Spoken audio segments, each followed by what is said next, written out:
Luo Feng ने जब space of inheritance का मास्टर रिकॉग्निशन कंप्लीट कर लिया, तब भी उसके मन में बोर्ड ऑफ मौसोलियम और इनहेरिटेंस स्पेस को लेकर काफी डाउट्स थे।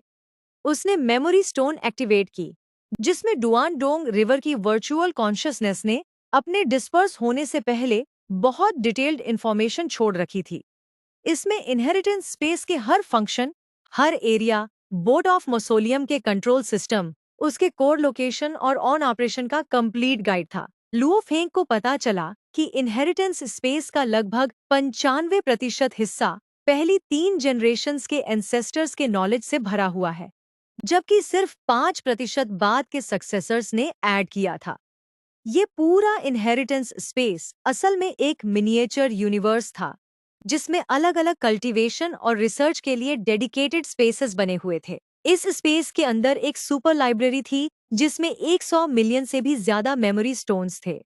इनमें एंशिएंट सिविलाइजेशन की लगभग हर cultivation technique, countless secret arts, true treasure refining methods, soul attacks, illusion techniques, automaton creation और अनेक जनरेशन्स के एक्सपर्ट्स के एक्सपीरियंसेस स्टोर थे।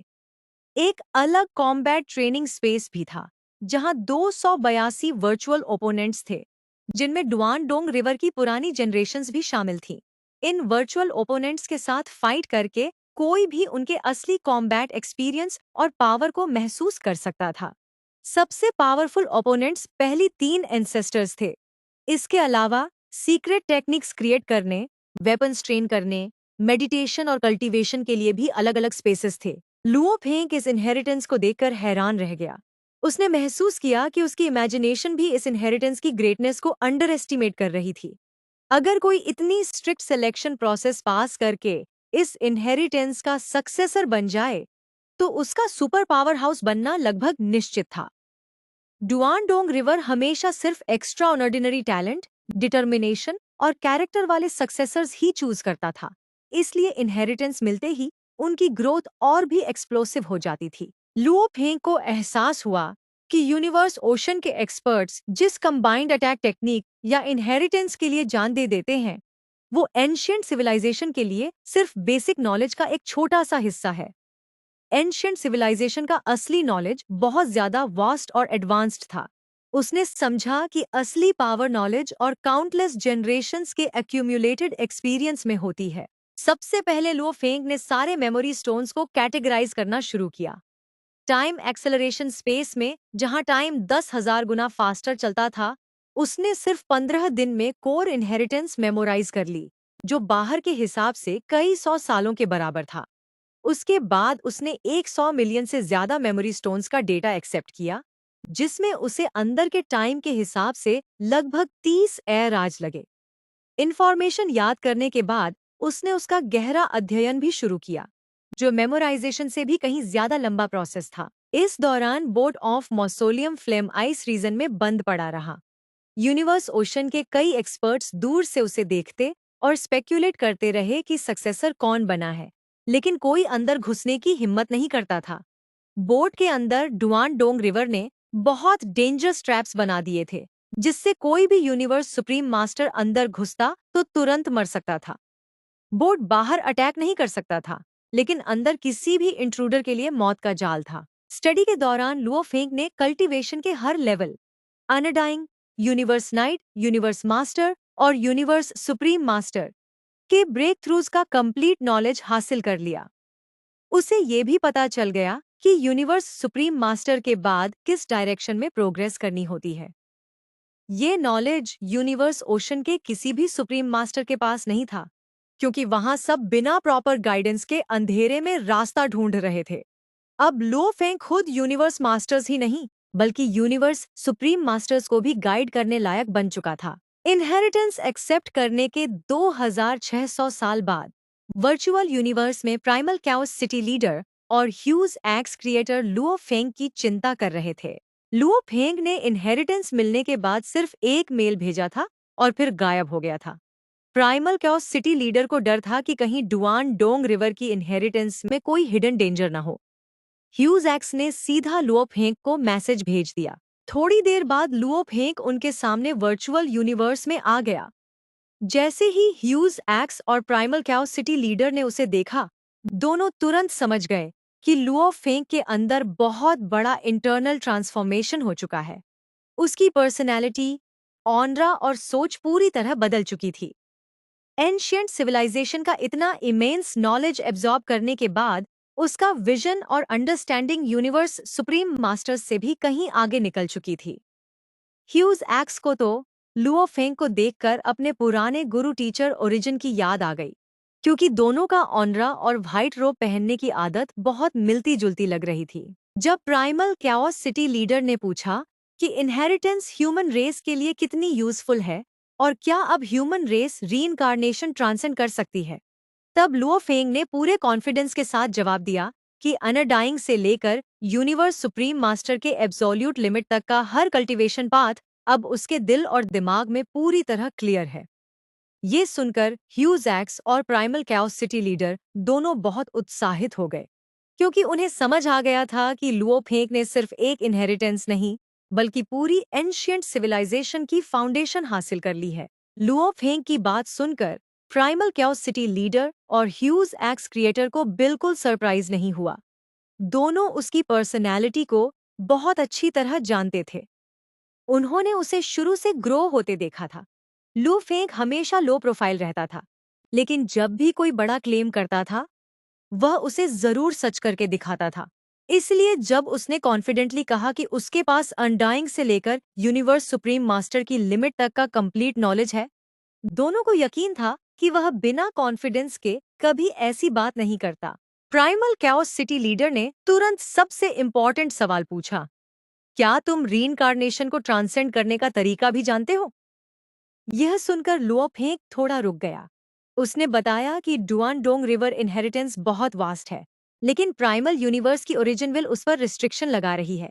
जब तक वह रीइंकार्नेशन ट्रांसेंड नहीं करता, तब तक वह यूनिवर्स सुप्रीम मास्टर के बाद की इंफॉर्मेशन देख ही नहीं सकता। इसलिए उसके पास उस लेवल के बारे में कोई नॉलेज नहीं है। यह बात सुनकर ह्यूज एक्स और प्राइमल कैओस सिटी लीडर एक दूसरे को देखने लगे। उन्होंने पहले टीचर ओरिजिन से ओरिजिन विल के बारे में सुना था, इसलिए उन्हें समझ आ गया कि लो फेंग सच कह रहा है। इसी दौरान उनके पास ही एक व्हाइट रोब्ड फिगर चुपचाप सब कुछ सुन रहा था। ये टीचर ओरिजिन ही थे, लेकिन किसी को उनकी प्रेजेंस का पता नहीं चला। लुओ फेंग ने बताया कि भले ही उसे यूनिवर्स सुप्रीम मास्टर के बाद की इंफॉर्मेशन एक्सेस नहीं है, लेकिन यूनिवर्स सुप्रीम मास्टर की अल्टीमेट लिमिट तक का कल्टीवेशन पाथ उसे परफेक्टली पता है। ह्यूज एक्स ने तुरंत कहा कि अगर कोई उस लिमिट को क्रॉस करके एक नया रियल्म हासिल कर लेता है, तो वह ऑटोमैटिकली रीइंकार्नेशन ट्रांसेंड कर लेगा।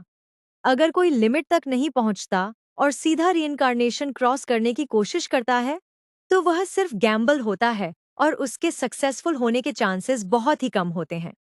इतिहास में countless universe supreme masters fail हुए हैं, जबकि सिर्फ पर्पल मून एंसेस्टर और ईस्ट एम्परर एंसेस्टर ही सक्सेसफुली रीइंकार्नेशन ट्रांसेंड कर पाए। लेकिन उन्होंने कैसे सक्सेस पाया, इसका सच किसी को नहीं पता। उसके बाद प्राइमल कैओस सिटी लीडर ने पूछा कि यूनिवर्स मास्टर से यूनिवर्स सुप्रीम मास्टर का ब्रेक थ्रू कैसे होता है। लुओ फेंग ने बताया कि एंशिएंट सिविलाइजेशन में इसके लिए कंप्लीट सिस्टमैटिक गाइडेंस मौजूद है। हर इंसान का पाथ अलग होता है, लेकिन प्रॉपर गाइडेंस मिलने से ब्रेक थ्रू के चांसेस बहुत बढ़ जाते हैं। उसने कॉन्फिडेंस के साथ कहा कि अगर ह्यूमन रेस इस सिस्टम को फॉलो करे, तो इस रीइंकार्नेशन एरा के एंड तक 4 से 5 यूनिवर्स सुप्रीम मास्टर्स बनाना कोई मुश्किल बात नहीं होगी। और अगर कल्टीवेशन सिस्टम पूरी तरह इम्प्रूव हो गया, तो यह नंबर कई गुना बढ़ सकता है। लुओ फेंग ने समझाया कि उसका मतलब यह नहीं है कि हर universe master universe supreme master बन जाएगा। असल इम्प्रूवमेंट पूरे कल्टीवेशन सिस्टम में होगी।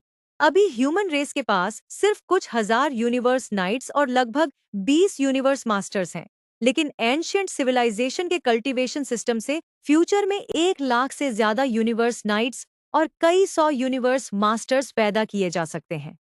जब यूनिवर्स मास्टर्स की पॉपुलेशन इतनी बढ़ेगी, तब नेचुरली उनमें से डजन्स या शायद 100 के आसपास यूनिवर्स सुप्रीम मास्टर्स भी पैदा हो सकते हैं। यह सुनकर ह्यूज एक्स और प्राइमल कैओस सिटी लीडर दोनों शॉक हो गए, क्योंकि इतनी पावरफुल सिविलाइजेशन का उन्होंने कभी सोचा भी नहीं था। ह्यूज एक्स ने तुरंत डिसाइड किया कि लुओ फेंग सभी टॉप यूनिवर्स मास्टर्स को गाइड करेगा। कुछ ही देर में ह्यूमन रेस के strongest universe masters, primal chaos city leader, darkness master, Peng Gong master, void gold master, king Dong master, deserted mirror master, long Yan master और ice mountain master huge axe के palace में इकट्ठा हो गए। सबको पता था कि लुओ फेंग एंशिएंट सिविलाइजेशन की इनहेरिटेंस ले रहा था, इसलिए सब बहुत एक्साइटेड थे। ह्यूज एक्स ने सबको बताया कि लुओ फेंग अब उन्हें यूनिवर्स मास्टर से यूनिवर्स सुप्रीम मास्टर बनने का रास्ता समझाएगा। सभी यूनिवर्स मास्टर्स के मन में बहुत सारे सवाल थे। कुछ ने सीधा पूछ लिया कि क्या वे यूनिवर्स सुप्रीम मास्टर बन पाएंगे। लुओ फेंग ने ऑनेस्टली जवाब दिया कि वह गारंटी नहीं दे सकता कि कौन सक्सेस करेगा, लेकिन एंशिएंट सिविलाइजेशन की गाइडेंस के बाद सबके चांसेस पहले से बहुत ज्यादा बढ़ जाएंगे और सबको अपना पाथ ज्यादा क्लियरली समझ आएगा। फिर लुओ फेंग ने अपनी टीचिंग शुरू की। उसने बताया कि यूनिवर्स मास्टर से यूनिवर्स सुप्रीम मास्टर बनने के दो मेन पाथ होते हैं। पहला पाथ है गॉडली पावर से शुरुआत करना और दूसरा है लॉज से शुरुआत करना।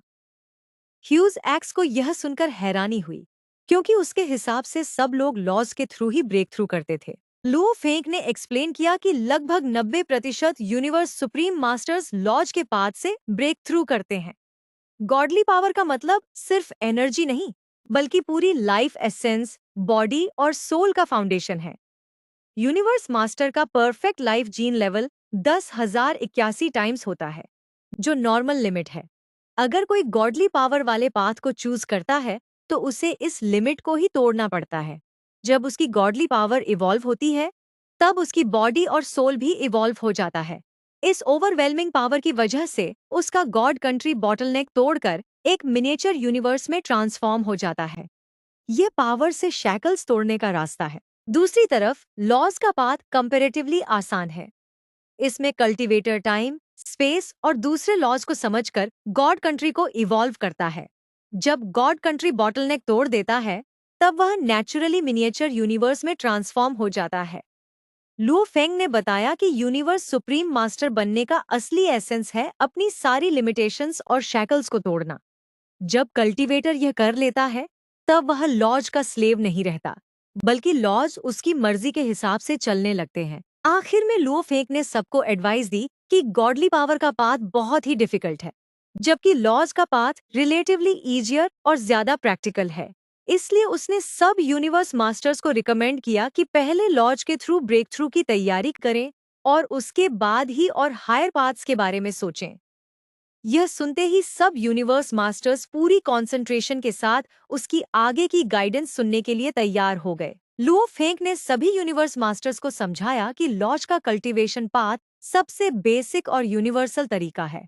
कल्टीवेटर पहले gold, would, water, fire, earth, wind, lightning, light, time और स्पेस जैसे फंडामेंटल लॉज को समझता है।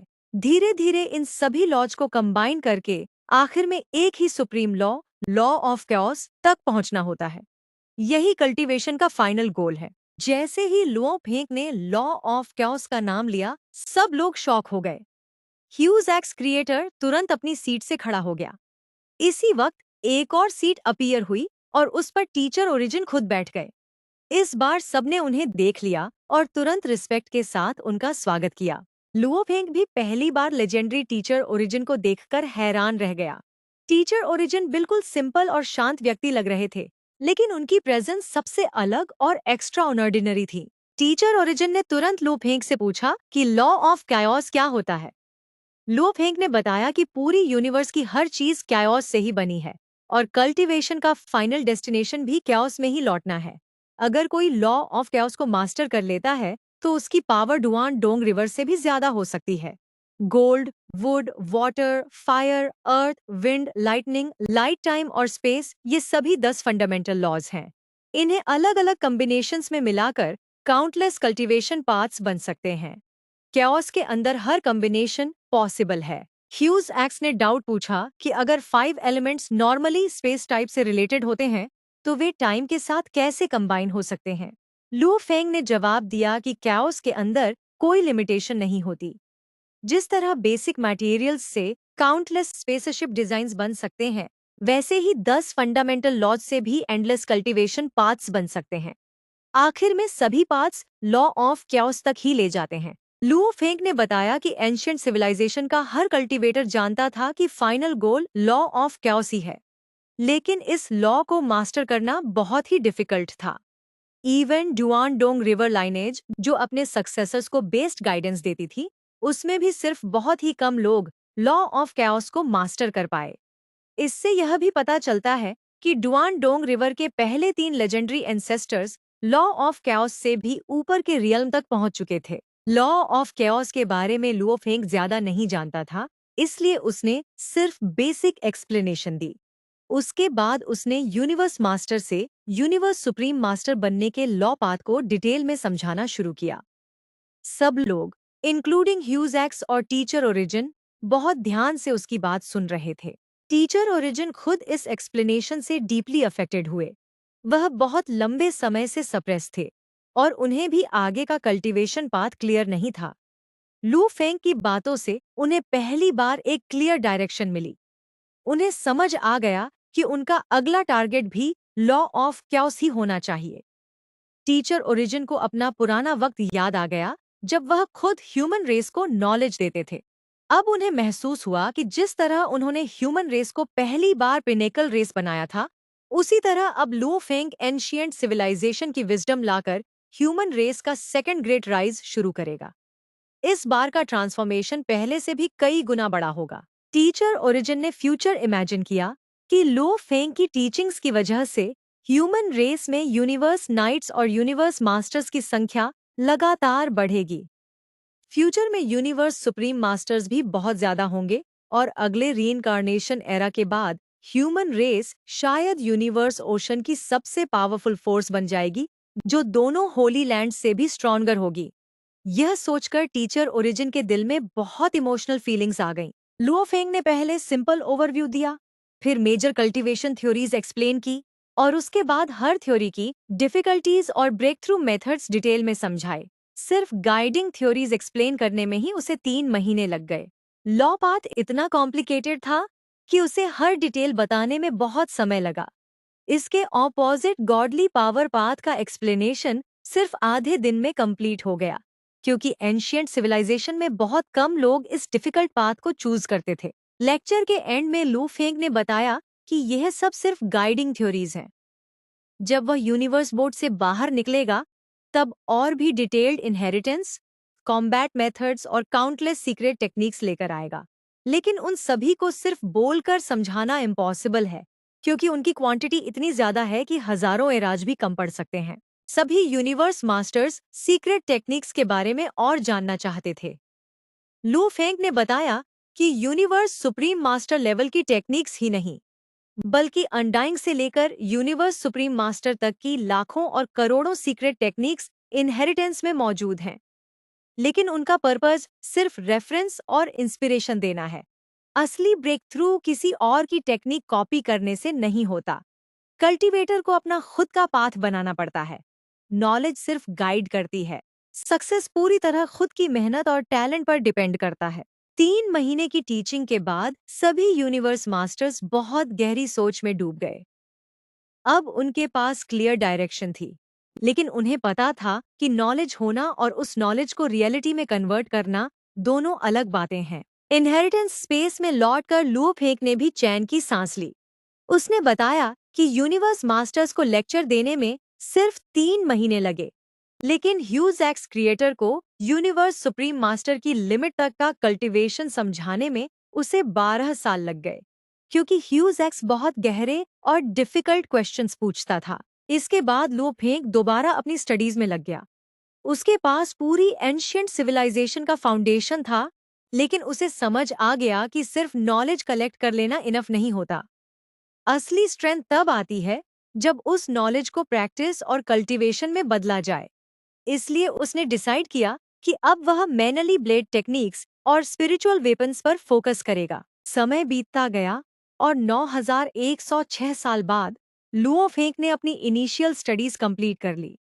उसने महसूस किया कि अब उसके पास इमेजरेबल नॉलेज है, लेकिन अगर वह उसका यूज न करे तो उस नॉलेज की कोई वैल्यू नहीं। अब उसे एक्चुअल कल्टीवेशन शुरू करनी होगी। डुआन डोंग रिवर लाइनेज की 3 सबसे पावरफुल कोर इनहेरिटेंसेस थीं: एनाहिलेशन, डुआन मिए, डोंग हुआ और अनडाइंग रिवर। लुओ फेंग ने एनालिसिस किया कि एनाहिलेशन सबसे पावरफुल कॉम्बैट इनहेरिटेंस है जो इंस्टेंट एक्सप्लोसिव पावर देती है, लेकिन उसे यूज करने पर उसके गॉडली बॉडी की एनर्जी बहुत तेजी से कंज्यूम होगी। डोंग हुआ उसके करंट कल्टीवेशन के लिए बहुत इंपॉर्टेंट थी। अनडाइंग रिवर फिलहाल जरूरी नहीं थी क्योंकि उसके पास कई बॉडीज थीं। जब फ्यूचर में यूनिवर्स सुप्रीम मास्टर बनने के बाद उसकी सारी बॉडीज एक ओरिजिनल बॉडी में मर्ज हो जाएंगी, तब अनडाइंग रिवर की जरूरत पड़ेगी। यह डिसाइड करके लो फेंग ने फिलहाल एनाहिलेशन और डोंग हुआ की कल्टीवेशन शुरू कर दी।